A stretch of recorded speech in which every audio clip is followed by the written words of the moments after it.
তো hello' guys, কি খবৰ আপোনালোকৰ? মোৰ পিছে খবৰ বহুত বেছি ভাল। তো আজি আমি যাম গুৱাহাটীত মোৰ মাহীহঁতৰ ঘৰত।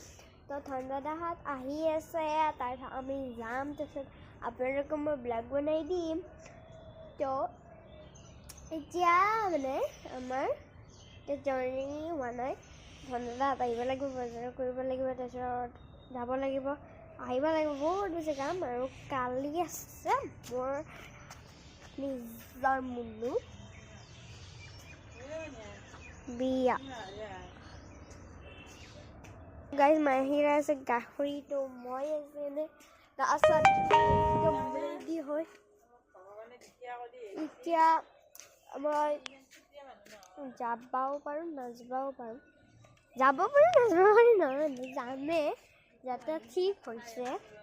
তো এতিয়া আমি যাম আৰু অলপমান দেৰিকৈ।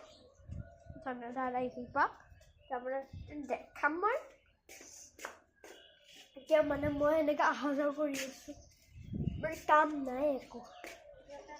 তো গাইজ দিয়া বাই বাই। মই দেখাই দিম আপোনালোকে মোক গুৱাহাটীৰ ৰুট আৰু মাইজেত যায় মই ভিডিঅ' কৰি দিম। ঠিক আছে, বাই বাই।